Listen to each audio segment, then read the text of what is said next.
Hello everyone, welcome to Paladin institute. आज का हमारा टॉपिक है fundamental rights. The fundamental rights they are present in the part third of the constitution from article 12 to 35। और जो fundamental rights हैं they are described as the Magna Carta of Indian constitution. Magna Carta जो है ये first documents थे which were related to fundamental rights in England in 1215। उसके अलावा जो फंडामेंटल राइट्स हैं इन्हें हम फंडामेंटल्स इसलिए बोलते हैं because they are important for all round development of the individuals and also ये जो राइट्स हैं they are guaranteed and protected by the constitution. यानी अगर फंडामेंटल राइट्स जो है वो आपको नहीं मिल रहे हैं, उनकी कोई वायलेशन हो रही है, तो आप जो है डायरेक्टली जो है सुप्रीम कोर्ट या हाई कोर्ट जा सकते हैं। हम आगे देखेंगे कि अगर आपकी फंडामेंटल राइट की कोई वायलेशन हो रही है, you can directly approach to the supreme court under article 32 and under article 226 आप जो है डायरेक्टली हाई कोर्ट अप्रोच कर सकते हो। अब जो है जो पार्ट थर्ड है which is fundamental rights along with part four that is directive principle of state policy, इन दोनों को जो है हम इकट्ठे जो है बोलते हैं the corner stone of the constitution. तो ये भी एक पॉइंट है। उसके अलावा थोड़ा सा और यहाँ पर हम जो है ओवरव्यू ले लेते हैं फंडामेंटल राइट्स का।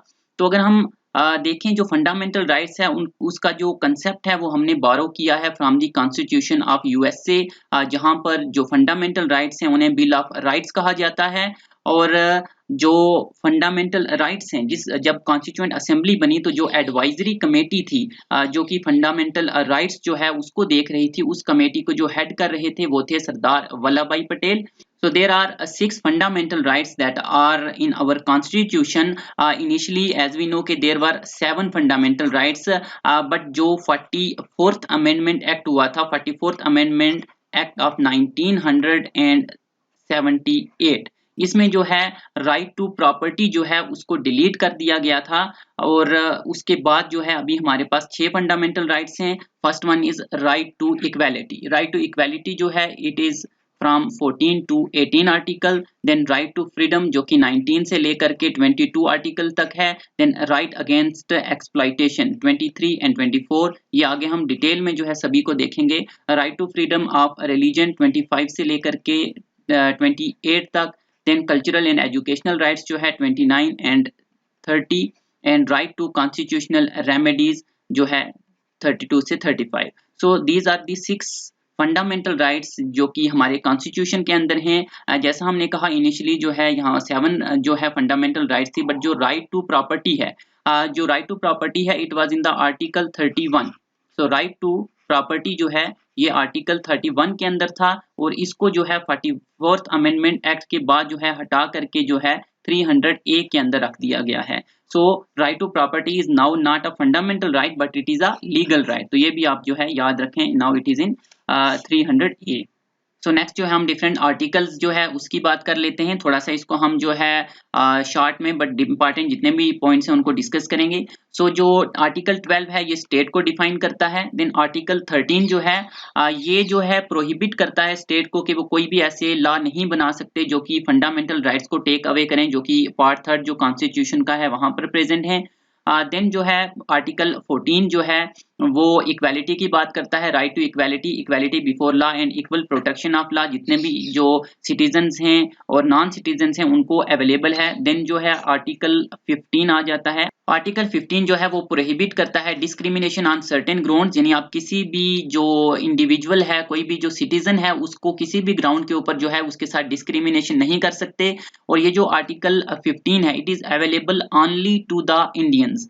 ये जो है फॉरेनर्स को जो है एप्लीकेबल नहीं है। यहाँ पर कुछ आर्टिकल्स हैं which are available only to the citizens but not foreigners, वो आप यहाँ पर देख लें। ये जो आर्टिकल्स हैं, एक तो हमने कहा आर्टिकल 15 है, दूसरा आर्टिकल 16 है जो अभी हम देखेंगे। Then article 19 that is right to freedom. Then article 29 and article 30। ये जो आर्टिकल्स हैं इनको आप नोट डाउन कर ले। These articles they are only available to the citizens. ये जो है सिर्फ सिटीजन जो है वही इंजॉय कर सकते हैं ये वाली rights, they are not applicable to the foreigners. ये भी जो है आप यहाँ पर जो है ध्यान दें, ये भी इंपॉर्टेंट पॉइंट है। बट यहाँ पर जो हमने कहा कि डिस्क्रिमिनेशन नहीं हो सकती, यहाँ पर कुछ एक्सेप्शंस हैं, जैसे कि गवर्नमेंट जो है वो शेड्यूल्ड ट्राइब, शेड्यूल्ड कास्ट या बाकी जो वीकर सेक्शन है उसके लिए कुछ स्पेशल प्रोविजंस बना सकती है, और उसके अलावा जो वीमेन एंड चिल्ड्रन है उसके लिए भी कुछ स्पेशल जो है प्रोविजंस बनाए जा सकते हैं। Then next is article 16। Article 16 जो है वो बात करता है equality of opportunity in public employment, यानी आप किसी भी सिटीजन को जो है डिस्क्रिमिनेट नहीं कर सकते हो किसी भी बेस के ऊपर in case of eligibility for any employment और ऑफिस अंडर द स्टेट। इसमें भी कुछ एक्सेप्शंस हैं, जैसा कि शेड्यूल्ड ट्राइब कास्ट या जो बाकी वीकर सेक्शंस हैं उनके लिए कुछ प्रोविजंस जो है बनाए जा सकते हैं, रिजर्वेशन वगैरह जो है वो यहाँ पर कुछ एक्सेप्शन जो है वो आ जाते हैं। देन आर्टिकल 17 आता है जो कि अनटचेबिलिटी को जो है प्रोहिबिट करता है। सो इंपॉर्टेंट है, ये आप याद रखें। आर्टिकल 17 ये जो है एबॉलिश करता है अनटचेबिलिटी को। नेक्स्ट जो है आर्टिकल 18 जो है वो एबॉलिश करता है टाइटल्स को। So article 18 abolition of titles, यानी कि आप जो है कोई भी टाइटल जो है वो कन्फर नहीं कर सकते हो एक्सेप्ट मिलिट्री और एकेडमिक, यानी जैसे कि राजा महाराजा इस टाइप के टाइटल्स हो गए, वो आप जो है अपने नाम के साथ यूज नहीं कर सकते हो। जो एकेडमिक आपको या मिलिट्री टाइटल्स हैं, या जैसे यहाँ पर पद्मा विभूषण, भारत रत्न वगैरह ये जो हैं, इनको छोड़ करके ये आप थोड़ा देख सकते हैं। तो ये आर्टिकल 18 है। देन आर्टिकल 19 जो कि सबसे इंपॉर्टेंट है यहाँ पर, right to freedom. So there are 6 type of freedoms जो कि अवेलेबल हैं सिटीजन्स को। First one is right to freedom of speech and expression. Then right to assemble peacefully and without arms, हम जो है असेंबल हो सकते हैं, इकट्ठे हो सकते हैं विदाउट आर्म्स, बट यहाँ पर जो है राइट टू स्ट्राइक जो है it is not available. Then right to form association और यूनियंस, जो सिटीजन्स हैं वो यूनियन या कोई एसोसिएशन बना सकते हैं, बट यहाँ पर जो है एक्सेप्शन है आर्मी और पुलिस की। आर्म्ड फोर्सेस जो पुलिस है they can not form any type of organisation. Then next one is right to move freely through the territory of India, कहीं पर भी आप जा सकते हो। Then right to reside and settle, आप कहीं पर भी इंडिया के किसी भी पार्ट में जो है जा करके सेटल हो सकते हो। Then right to acquire property, ये जो राइट है राइट टू एक्वायर प्रॉपर्टी, पहले ये जो है राइट अवेलेबल थी, but it was abolished by 44th amendment act of 1978। तो पहले 7 राइट्स थी, इसको अबॉलिश कर दिया गया था 44th अमेंडमेंट से। And the last right is right to practise any profession और कैरी आउट एनी ऑक्यूपेशन, कोई भी जो प्रोफेशन वगैरह है उसको आप जो है ले सकते हो। तो ये अंडर आर्टिकल 19 6 तरह की जो राइट्स हैं वो अवेलेबल हैं सिटीजन्स को। Then right to freedom of speech, expression, assembly, ये जो अभी हमने ऊपर देखा है उन सभी को यहाँ पर डिटेल में जो है डिस्कस किया गया है। आप चाहें तो इसको थोड़ा सा देख सकते हैं। यहाँ पर जो है थोड़ी बहुत जो है एक्सेप्शंस वगैरह जो है वो हमें देखने को मिल जाते हैं। तो उसके बाद जो है नेक्स्ट है article 20। Article 20 that grants protection against arbitrary and excessive punishment. यहाँ पर जो है 2 तरह की जो है चीजें आ जाती हैं। एक तो ये कि कोई भी जो पर्सन है उसको आप सेम ऑफेंस के लिए जो है 2 बार जो है पनिशमेंट नहीं कर सकते, मोर देन वंस पनिश नहीं किया जा सकता, that is no double jeopardy. And और दूसरी चीज जो है वो ये है कि आप किसी भी पर्सन को, एक्यूज्ड को जो है फोर्स नहीं कर सकते कि वो अपने खिलाफ ही जो है गवाही दे, विटनेस हो। So this is article 20। यहाँ पर एक और चीज जो है इंपॉर्टेंट पॉइंट आ जाता है कि ड्यूरिंग इमरजेंसी, जब इमरजेंसी होती है तो इमरजेंसी के टाइम के ऊपर जो आर्टिकल 19 है, जो अभी हमने बात की राइट टू फ्रीडम, आर्टिकल 19 वो जो है ऑटोमेटिकली जो है सस्पेंड हो जाता है ड्यूरिंग इमरजेंसी। और उसके बाद अगर प्रेसिडेंट चाहे तो बाकी भी जो फंडामेंटल राइट्स जितने भी हैं उनको जो है ऑर्डिनेंस पास करके जो है सस्पेंड किया जा सकता है। सिर्फ ऐसे 2 फंडामेंटल राइट्स हैं जिनको जो है सस्पेंड नहीं किया जा सकता even during emergency. One is this article 20 जो अभी हमने बात की, and other one is article 21। तो ये 2 हैं फंडामेंटल राइट्स जो कि इवन ड्यूरिंग इमरजेंसी जो है वो जो है सस्पेंड नहीं किए जा सकते। आर्टिकल जो 21 है this is protection of life and personal liberty, life की और लिबर्टी जो है इसकी प्रोटेक्शन, ये जो है ये भी इमरजेंसी के टाइम के ऊपर जो है सस्पेंड नहीं किया जा सकता। सो यहाँ पर जो है आप देख सकते हैं article 21, no person shall be deprived of his life as well as जो पर्सनल लिबर्टी है। और उसके बाद जो है आर्टिकल नेक्स्ट हमारे पास आ जाता है तो यहाँ आप देख सकते हैं कि आर्टिकल 21 के अंदर जो है ये सभी राइट्स आ जाएंगी। Right to health, shelter, privacy जो है ये भी जो है आपसे पूछा जा सकता है, आप याद रखें। राइट टू प्राइवेसी ये भी आर्टिकल 21 में आ जाएगा। आपकी जो पर्सनल लिबर्टी है वहां पर आ जाएगा। Then right to decent environment, right to livelihood and information, ये जो सभी राइट्स हैं ये भी आर्टिकल 21 के अंदर ही आ जाती हैं। Right to life and liberty. Then जो है 21A ये भी बहुत इंपॉर्टेंट है, ये पॉइंट आप याद रखें कि राइट टू एजुकेशन, ये जो राइट है ये ऐड किया गया था bye 86th amendment act of 2002। तो जैसा कि यहाँ पर हमने देखा कि राइट टू प्रॉपर्टी को हटाया गया था, इसी तरह से एक फंडामेंटल राइट ऐड किया गया था, राइट टू एजुकेशन। ये जो है ऑलरेडी प्रेजेंट था पार्ट 4 जो है कॉन्स्टिट्यूशन का डायरेक्टिव प्रिंसिपल के आर्टिकल 45 में, बट ये फंडामेंटल राइट नहीं था। तो जो 86th अमेंडमेंट एक्ट होता है 2002 के अंदर, तब जो है इस ये जो राइट टू एजुकेशन है इसको आर्टिकल 21A के अंदर जो है रखा जाता है। और इसमें ये बात की जाती है कि स्टेट जो है वो फ्री और कंपलसरी एजुकेशन प्रोवाइड करेगी जितने भी चिल्ड्रन हैं between the age of 6 to 14 years. तो ये अभी जो है एक फंडामेंटल राइट है, और ये अमेंडमेंट जो है वो भी आप जो है यहाँ पर जो है याद रखेंगे, काफी इंपॉर्टेंट है। देन नेक्स्ट जो है हम बात करें आर्टिकल 22 की।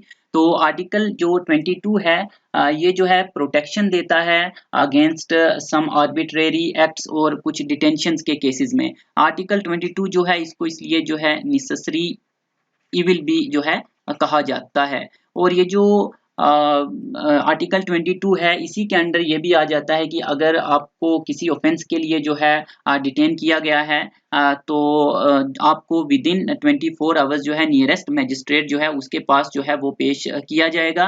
और अगर इवन आप वकील नहीं कर सकते हैं तो आपको गवर्नमेंट जो है वो एक लायर भी प्रोवाइड करेगी। वो सभी चीजें जो है वो इस आर्टिकल के अंदर जो है वो दी गई हैं। बट आप फिलहाल इतना याद रखें कि डिटेंशन और प्रिवेंटिव डिटेंशन वगैरह में है।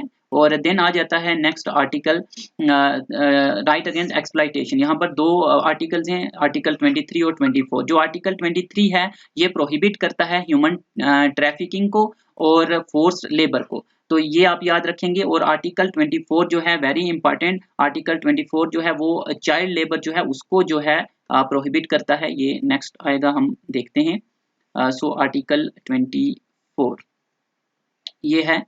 सो आर्टिकल 24 जैसा कि अभी हमने बात की कि prohibition of employment of children in factories. तो यहाँ पर जो एज की बात की गई है बिलो द एज ऑफ 14, के 14 की एज से जो कम है उनको जो है यहाँ पर अगर आप देखें तो प्रोहिबिट जो किया गया है वो है इन एनी फैक्ट्री, माइन और other hazardous activities. But government जो है उसने टोटल बैन जो है वो लगाया हुआ है चाइल्ड लेबर के ऊपर। तो ये भी इंपॉर्टेंट पॉइंट है। 23 एंड 24 जो है दोनों आर्टिकल्स जो है आप याद रखें। उसके बाद जो है right to freedom of religion में आ जाते हैं 25 से 28। तो 25 जो है ये कहता है कि freedom of conscience, free profession, यानी आप जो है कोई भी रिलीजन उसको अडॉप्ट कर सकते हैं, प्रैक्टिस कर सकते हैं, प्रोपोगेट कर सकते हैं। द नेक्स्ट जो है article 26 right to freedom to manage religious affairs, ये आ जाता है, ये भी आप थोड़ा सा देख लें। एज पर आर्टिकल 28 जो एजुकेशनल इंस्टीट्यूशंस हैं उनको 4 कैटेगरीज में यहाँ पर जो है वो डिवाइड किया, आप देख सकते हो क्लासीफाई। एक जो कि पूरा स्टेट मेंटेन कर रहा है, जो कि पूरी तरह से रिलीजियस जो यहाँ पर इंस्ट्रक्शंस हैं वो कम्प्लीटली प्रोहिबिट हैं। सो ये रिलीजियस इंस्ट्रक्शन की बात करता है। और उसके बाद जो इंस्टीट्यूशन है जो कि स्टेट रिकॉग्नाइज कर रहा है या जिनको स्टेट से हेल्प मिल रही है, यहाँ पर अगर आप देखें तो रिलीजियस इंस्ट्रक्शन जो है परमिट हैं बट वॉलेंट्री बेसिस के ऊपर। और उसके बाद ये जो फोर्थ कैटेगरी है यहाँ पर रिलीजियस इंस्ट्रक्शन जो है वो परमिट है, बट यहाँ पर अगर आप देखें which are administered by state, यहाँ पर जो है कंप्लीटली जो है प्रोहिबिट हैं, कोई भी जो इंस्ट्रक्शन है वो यहाँ पर आप कह सकते हो कि वो अवेलेबल नहीं है। देन जो है नेक्स्ट देखते हैं। Next is article 29 cultural and educational rights. यहाँ पर आर्टिकल 29 जो है it is protection of minorities, minorities के रिलेटेड आ जाता है। और ये कहता है कि any section of citizen residing in any part of the India, यानी कोई भी इंडियन सिटीजन जो है जिसकी कोई भी डिस्टिंक्ट लैंग्वेज है, स्क्रिप्ट है या कोई भी कल्चर है उसका, वो जो है उसको कंजर्व कर सकता है, उसके लिए कुछ भी जो है वो स्टेप्स ले सकता है। No citizen shall be denied admission into any educational institute, और इस बेस के ऊपर यानी रिलीजन, कास्ट या लैंग्वेज के बेस के ऊपर या किसी भी और बेस के ऊपर जो है हम किसी भी सिटीजन को जो है किसी भी एजुकेशनल इंस्टीट्यूशन के अंदर एडमिशन डिनाई नहीं कर सकते हैं। और रिलीजियस और लिंग्विस्टिक माइनॉरिटीज दोनों की बात है, तो ये इंपॉर्टेंट है, ये आप याद रखें। यहाँ पर लिंग्विस्टिक और रिलीजियस दोनों माइनॉरिटीज की बात की गई है आर्टिकल 29 के अंदर। देन आर्टिकल 30 जो है यहाँ पर भी right of minorities to establish and administer educational institution, तो यहाँ पर इस्टेब्लिश करने की बात की है एजुकेशनल इंस्टीट्यूशन को आर्टिकल 30 के अंदर। तो ये दोनों जो आर्टिकल्स हैं 29 और 30 ये माइनॉरिटीज के रिलेटेड भी आ जाते हैं यहाँ पर। देन जो है आ जाता है हमारा आर्टिकल 32। तो 30 के बाद जो है 31, जैसा हम ऑलरेडी बात कर चुके हैं, आर्टिकल 31 जो है वो राइट टू प्रॉपर्टी था, जिसको 44th अमेंडमेंट एक्ट जब हुआ था 1978 में उसको रिमूव कर दिया गया। तो उसके बाद जो है हमारे पास आ जाता है article 32 right to constitutional remedies. जो आर्टिकल 32 है it is called as the heart and soul of constitution. तो आर्टिकल 32 को heart and soul of Indian constitution जो है वो कहा जाता है। और ये जो आर्टिकल है ये एक इम्पॉर्टेंट आप कह सकते हो कि यहाँ पर फीचर है कॉन्स्टिट्यूशन का। आर्टिकल 32 के तहत ही आप जो है सुप्रीम कोर्ट में मूव कर सकते हो अगर आपकी कोई वायलेशन हो रही है फंडामेंटल राइट की, या जो फंडामेंटल राइट है उसको इन्फोर्समेंट कराने के लिए जो है आप डायरेक्टली सुप्रीम कोर्ट में जा सकते हो अंडर दिस आर्टिकल 32। और उसके अलावा ऑलरेडी हम बात कर चुके हैं कि अंडर आर्टिकल 226 आप डायरेक्टली हाई कोर्ट के अंदर भी अप्रोच कर सकते हो। तो ये जो है उसके अलावा एक और पॉइंट जो है हमने लास्ट लेक्चर में प्रीएम्बल डिस्कस किया था, तो प्रीएम्बल जो है उसको जो है सोल ऑफ कॉन्स्टिट्यूशन भी कहा जाता है। वो भी आप यहाँ पर जो है पॉइंट उसको याद रख सकते हैं। उसके अलावा जो है यहाँ पर जो है 4 तरह की रिट्स जो हैं वो उनके बारे में हम थोड़ा सा देख लेते हैं। First one is habeas corpus which means to have the body, यानी जो इंडिविजुअल है उसको पेश किया जाए, इवन अगर कोई डिटेंशन है या कुछ इलीगल डिटेंशन या इस तरह से, तो कोर्ट जो है वो ऑर्डर करेगा कि विद इन 24 आवर्स जो पर्सन है इंडिविजुअल है उसको फिजिकली जो है वो पेश किया जाए। Then next one is mandamus, it means we command, this writ is issued against public official body corporation या government asking them to perform their official duties, यानी ये जो है ऐसे आप कह सकते हो ऑफिशियल्स या ऐसी बॉडीज के जो है खिलाफ जो है वो इशू किया जाता है जो कि अपना जो काम है, अपनी जो ड्यूटीज हैं उनको अच्छे से परफॉर्म नहीं कर रहे हैं। However it can not be issued against individual और बॉडी, प्रेसिडेंट, गवर्नर, ये कुछ एक्सेप्शंस हैं, चीफ जस्टिस, इनके खिलाफ जो है ये आप इशू नहीं कर सकते हैं। Then next is prohibition. तो जो ये प्रोहिबिशन है, prohibition it means to forbid, रोकना। तो ये जो है जो हायर कोर्ट्स हैं वो लोअर या सब ऑर्डिनेट कोर्ट्स जो है उसके खिलाफ जो है वो रिट जो है वो इशू करते हैं फ्रॉम इनिशिएटिंग और कंटिन्यूइंग प्रोसीडिंग, या तो वो कोई प्रोसीडिंग जो ऑलरेडी चल रही है उसको रोकेंगे, या अगर कोई स्टार्ट होने वाली है तो उसको रोकेंगे किसी पर्टिकुलर केस के अंदर, स्पेशली ऐसा कोई प्रोसीडिंग जो कि उस लोअर कोर्ट जो है उसकी जुरिस्डिक्शन के अंदर नहीं आता है, तो कोर्ट जो है उसको रोक देगा कि आप जो है इस प्रोसीडिंग को आगे नहीं ले जा सकते बिकॉज ये आपकी जुरिस्डिक्शन जो है उसके अंदर नहीं आता है। सो जो हायर कोर्ट्स हैं वो लोअर कोर्ट्स को जो है ये इशू करते हैं। Then fourth one is certiorari, it means to be certified, to be inform, यानी कि इन्फॉर्म करना। इट इज इशूड बाय, ये भी हायर कोर्ट्स जो हैं, लोअर कोर्ट्स या सबऑर्डिनेट्स कोर्ट्स जो हैं उनको जो है इशू करते हैं to transfer a case pending और squash the order of lower court. या तो कोई से कि ऑर्डर जो उन्होंने पास कर दिया है उसको वो क्या करेंगे कि स्क्वैश कर देंगे, खत्म कर देंगे कि ये जो है आपकी जुरिस्डिक्शन में तो था नहीं, तो आपने किस तरह से ये जो है प्रोसीडिंग जो है या ऑर्डर जो है पास किया है उसके लिए। Then last one is quo warranto, literally means what is your authority. यहाँ पर जो ये रिट है ये इशू की जाती है से कि अगर कोई पर्सन जो है उसने इलीगली कोई पब्लिक ऑफिस जो है उसको होल्ड करके रखा हुआ है, तो ये रिट जो है उसके खिलाफ इशू की जाएगी कि आपकी क्या अथॉरिटी है कि आपने ये वाली जो पोजीशन है उसको जो है ऑक्युपाई किया हुआ है, तो उसके खिलाफ जो है इशू की जाती है। सो ये आ गया रिट्स के बारे में। नेक्स्ट आर्टिकल 33, 34, ये जो है ऑलरेडी हम स्टार्टिंग में भी कुछ बातें कर चुके हैं कि parliament is empowered to restrict और मॉडिफाई फंडामेंटल राइट, कुछ कैटेगरीज में कुछ एक्सेप्शंस वगैरह भी। Then article 35, according to this article it is power of parliament and not state legislator to implement. ये आप याद रख सकते हैं कि आर्टिकल 35 ये बात कहता है कि जो पार्लियामेंट है ये उसकी पावर है कि वो इम्प्लीमेंट करे फंडामेंटल राइट्स को बाय मेकिंग लॉज, के डिफरेंट जो लॉज हैं वो बनाए जाएं ताकि फंडामेंटल राइट्स को अच्छे से इम्प्लीमेंट किया जाए। ये किसका काम है? ये पार्लियामेंट का काम है, ना कि ये स्टेट की जो लेजिस्लेचर्स हैं उनका काम है। तो ये जो है हमने फंडामेंटल राइट्स जो है उसके बारे में थोड़ा डिस्कस किया है। जो इम्पॉर्टेंट पॉइंट्स हैं उनको कवर करने की जो है कोशिश की गई है। बाकी जो ये PDF है ये आपको हमारे टेलीग्राम ग्रुप जो है वहाँ पर मिल जाएगी, जो जिसका डिस्क्रिप्शन आपको जो है जिसका लिंक आपको जो है डिस्क्रिप्शन में दे दिया जाएगा। तो अगर आपको ये लेक्चर पसंद आए, जो कि मे बी आए और ना आए, तो आप जो है सब्सक्राइब कर सकते हो channel. Thanks a lot for watching and please अगर आपने सब्सक्राइब नहीं किया